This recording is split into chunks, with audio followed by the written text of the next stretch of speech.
নেই, বা বলতে পারেন আমি স্ব ইচ্ছায় তা বর্জন করেছি। হ্যাঁ, চাইলে অবশ্য অনেকগুলি ব্যবহার করতে পারতাম। এই যেমন ধরুন না, আমার জন্মদাতার পদবি, বা কলেজে পড়ার সময় যে ছেলেটির সাথে পালিয়ে বিয়ে করেছিলাম তার, এমনকি ওই দিল্লিতে চাকরি করার সময় যে রাজস্থানী ছেলেটিকে আবার বিয়ে করলাম তার, আবার কিছুদিন আগেও যে ছেলেটির সাথে লিভ ইন করছিলাম সেও তো চেয়েছিল আমার নামের সাথে তার পদবিটাকে জুড়ে দিতে। মনু মহারাজের বিধান দিয়ে প্রমাণও করতে চেয়েছিল তার যুক্তি, ন স্ত্রী স্বতন্ত্র মারহতি। কিন্তু আমি মানিনি। ভাবছেন তো এই বিকৃত মনা উন্মাদের নোংরামি কেন শুনবেন? না না, ভাবা যায় তো স্বাভাবিক।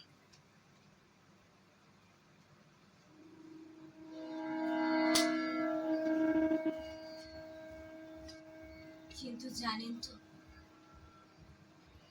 আমি না এরকমটা ছিলাম না। কিন্তু সেই যে কয়েক হাজার বছর আগে আমি চন্দ্রবংশের গৌরব জগৎ শ্রেষ্ঠ রাজা যযাতি কন্যা মাধবী একদিন স্বপ্ন দেখলাম।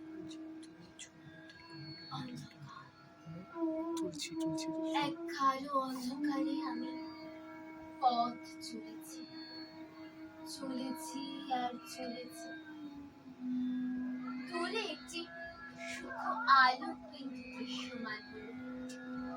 আচ্ছা, গাছের পাতার মরমর আর পাখির কলতান ছাপিয়ে কানে এলো।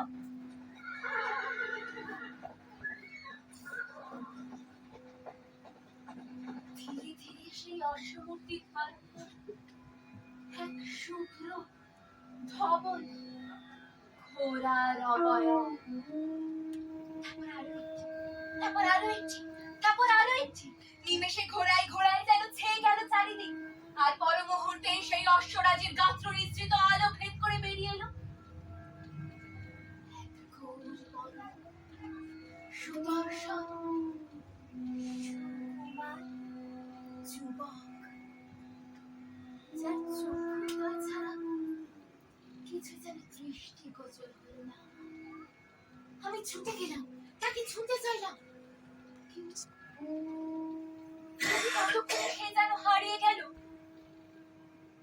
সেই অশ্বরাজির ধীরে। আমার পিতা তখন স্বর্গলাভের আকাঙ্ক্ষায় রাজপাট ছেড়ে তপবনবাসী, আমিও তার সঙ্গী।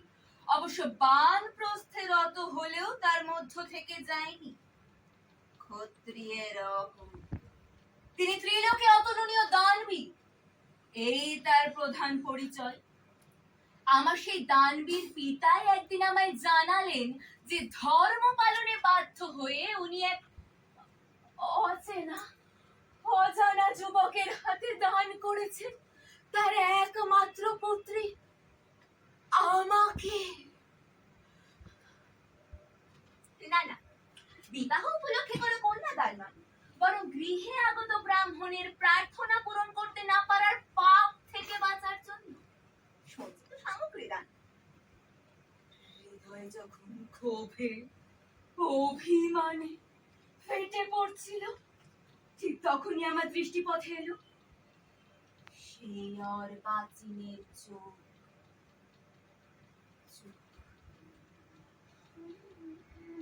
বারংবার স্বপ্নে দেখা সেই চোখ, সেই চোখ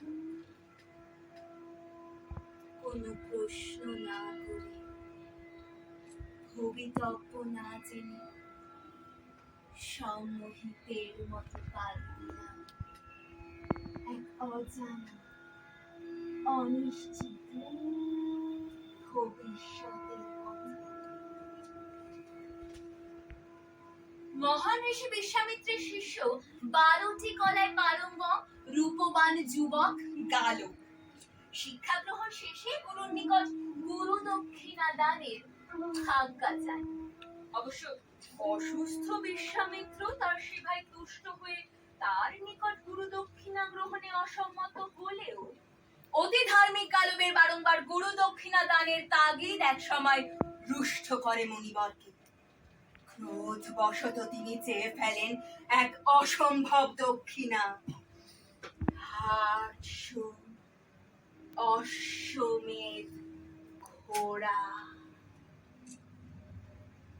আপাতত সেই বিপদ থেকে বাঁচার জন্যই কাল আমার পিতা জগৎ শ্রেষ্ঠ দানবীর যযাতির শরণাপন্ন হন।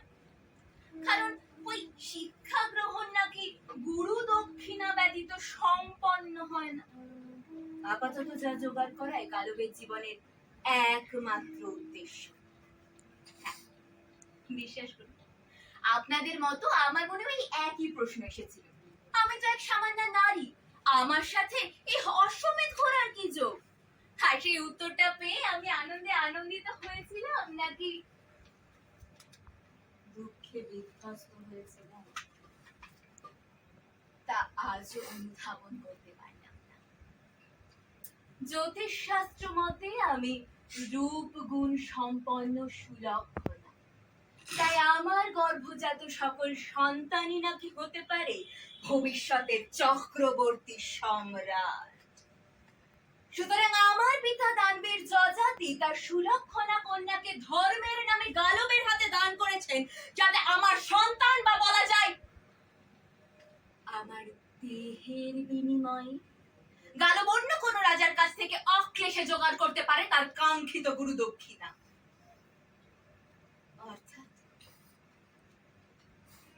অর্থাৎ যে চোখের ভরসা সমস্ত পিছু টান ফেলে আমি পাড়ি দিয়েছিলাম এক অনিশ্চয়তার পথে, সে চোখ আমার চাই না, তার আকাঙ্ক্ষা তার গুরুকে দেওয়া বচন রক্ষা, তাও আবার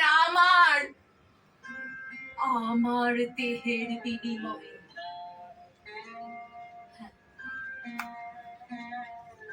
এসব জেনেও আমি কোনো প্রশ্ন করলাম না, একটি কথাও বললাম। হয়তো এতকাল যাকে পিতা নামে জেনে এসেছি তার ধর্ম রক্ষা,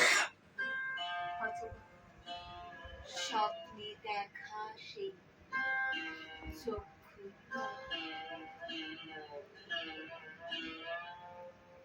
প্রথমে গেলাম অযোধ্যা রাজের দরবারে। ভর্তি সভাগৃহে সকলেই যেন চোখ দিয়ে কিলে খেতে চাইছিল আমায়। অশ্বমেধ ঘোড়ার প্রশ্ন না থাকলে যে কোনো সভাসদই সেই মুহূর্তে আমাকে নিয়ে পাড়ি দিতেন।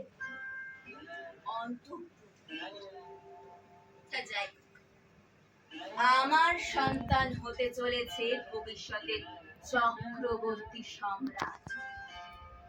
শুনে যেন চোখ চকচক করে উঠল অপুত্রক মহারাজে। উচ্চাকাঙ্ক্ষার এক অন্য স্তরে পাড়ি দিল ওনার মন। উচ্চাকাঙ্ক্ষা, উচ্চাকাঙ্ক্ষা। যাই হোক, অযোধ্যা রাজ পাকা ব্যবসায়ী এবং পণ্যের উৎকর্ষতা যাচাই করাই বাণিজ্যের প্রধান দিক। তাই শুরু হলো আমার পরীক্ষা।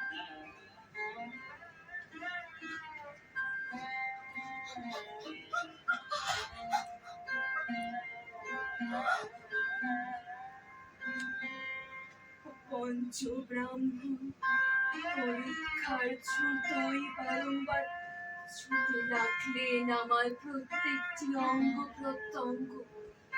কখনো স্পর্শ করলেন উরুযুগল, আবার কখনো থাবা বসালেন নিতম্বে। এবার আয়তন পরিমাপের ছুতোই মেপে নিলেন স্তন যুগল। কিছু লম্ব লোলুপ দৃষ্টি ভরা রাজসভায় ধর্মের নামে উন্মুক্ত করল আমার শরীর।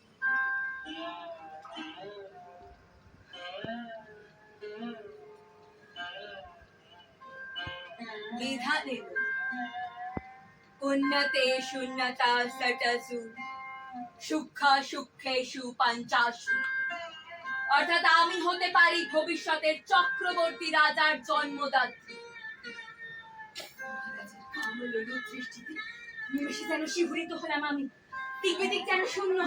মাত্র 8টি ঘোড়ার পরিবর্তে বিক্রি হতে চলেছে এক নারী। একবার শুধু চেয়ে দেখলাম সেই চক্ষুদ্বয়ের দিকে। অকস্মাৎ বজ্রাঘাতে যা বর্তমানে দিশেহারা। মহারাজ আমার পরিবর্তে মাত্র 200টি ঘোড়া দিতেই সক্ষম, এবং বীর রাজা কোনো মতেই তার ভাবী চক্রবর্তী সন্তানকে হাতছাড়া করবেন না।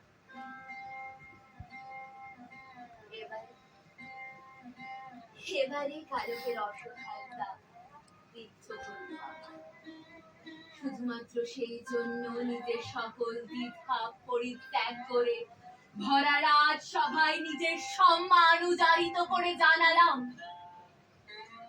এক মহান ঋষির আশীর্বাদে আমি পুত্র সন্তান জন্ম দেওয়ার পর যে কোনো মুহূর্তে ফিরিয়ে আনতে পারি আমার যৌবন এবং কৌমার্য।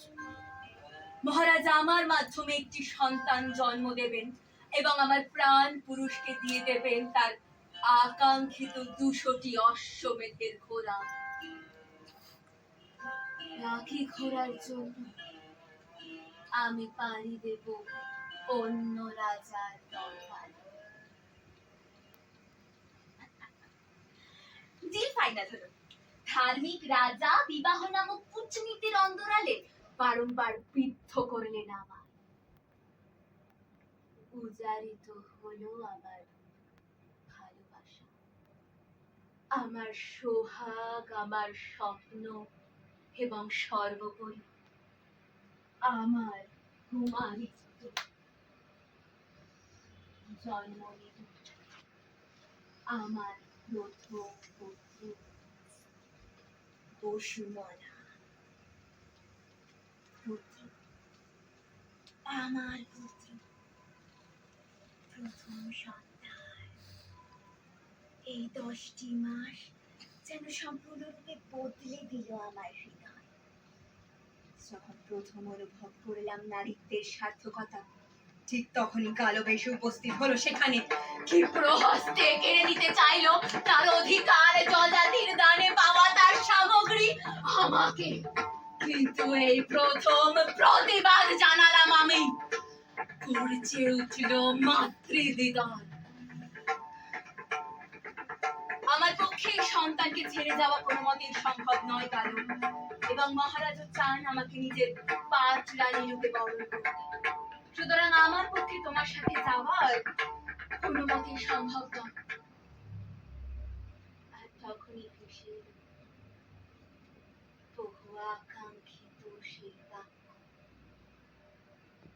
আমি তোমাকে ভালোবাসি মাধবী, ভালোবাসি।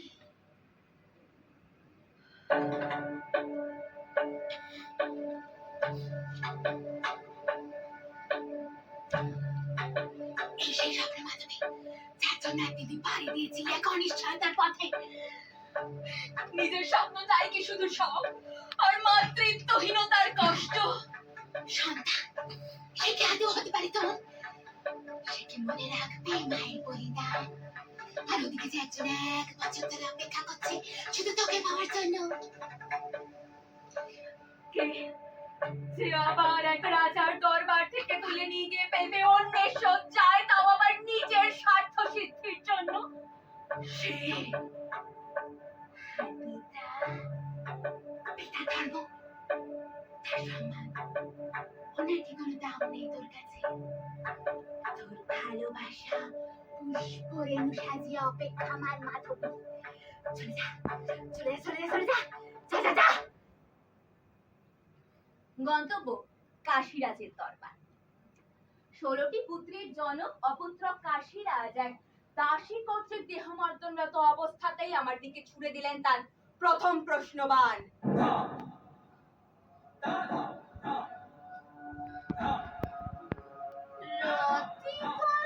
জানো তো কন্যা, কম শাস্ত্র পড়া আছে তো? ওনার কাম দৃষ্টিতে সেই যেন ধর্ষিত হলাম আমি। সবার মাত্র 200টি ঘোড়ার জন্য অন্ধকারের অতল গহ্বরে ঝাঁপ দিলাম। ওনার অযাচিত কাম দংশন করলো আমার অস্ত্র। উত্তেজনার তীব্রতা উপড়ে আনলো কেশরাজি। মৃত্তিকা পিণ্ডের ন্যায় দলিত হলো আমার স্তন। রক্তাক্ত রজনীদার। সারা রাতের তাণ্ডব শেষে মৃত্যু হলো শরীরে।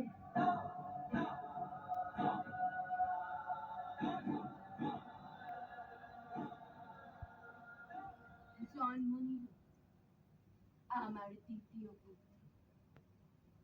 না, এবারে আর মায়া বৃদ্ধি করিনি আমি। পুত্রের মুখ না দেখে গালবের সাথে পাড়ি দিলাম তার নতুন গন্তব্য। আচ্ছা, একে কি বলে আজকের দিনের সরোগেট মাদার? পরবর্তী গন্তব্য ভোজরাজের দরবার। বাকি দুই রাজার থেকে এই প্রবীণ রাজা ছিলেন কিন্তু খানিকটা ভিন্ন।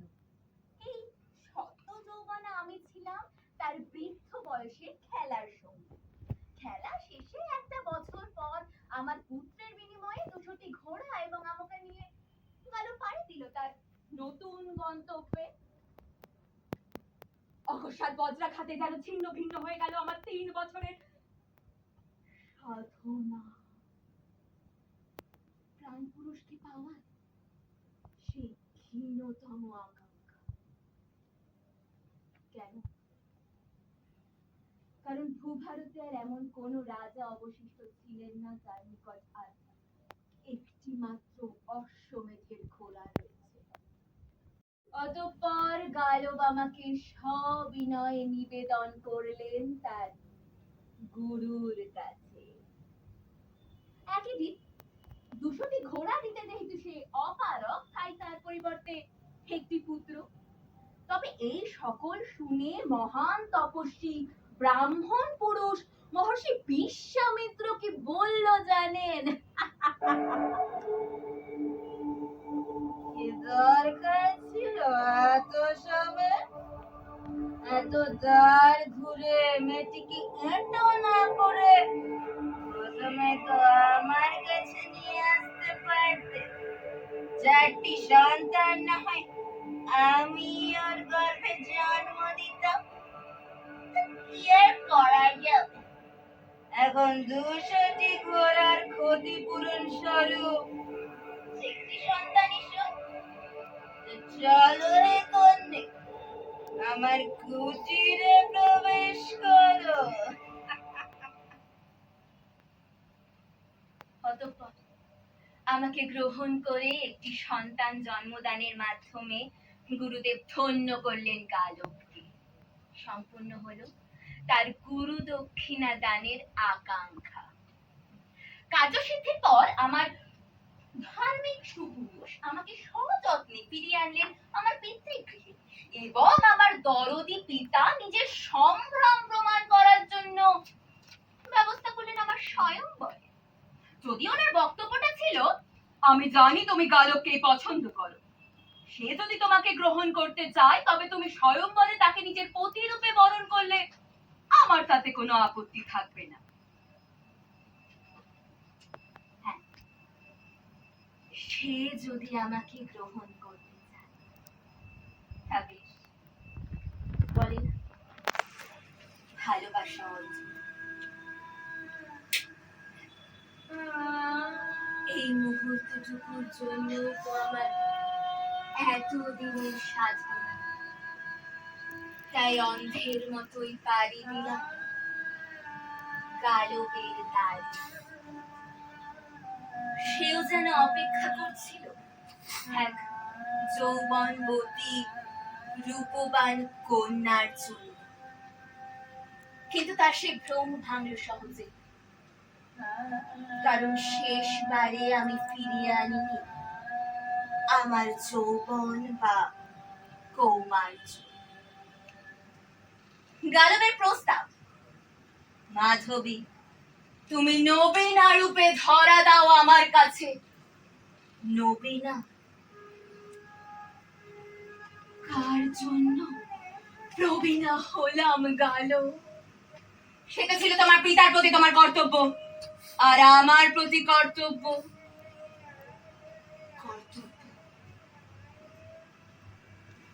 আমি যে বড় ক্লান্ত কালো, ভালোবাসার জন্য ভেকধারী হওয়া যে আর আমার পক্ষে সম্ভব নয়, সম্ভব এরূপ বাক বিতণ্ডার মাঝে আমাকে প্রত্যাখ্যান করার যুক্তিটা কিন্তু ছিল বেশ মজার। তুমি সহবাস করেছো আমার গুরুর সাথে, সুতরাং গুরু পত্নীকে নিজের জীবন সঙ্গী রূপে বেছে নেওয়া আমার পক্ষে কোনো মতেই সম্ভব নয়। এই যে মহাপাপ, ঘোর অধর্ম। বেছে নিলাম তপবনের জীবন, প্রকৃতির মাঝে বিলিয়ে দিলাম নিজে। অরণ্যের হাত ধরেই পাড়ি দিলাম কয়েক হাজার বছর পরের এক সন্ধ্যা।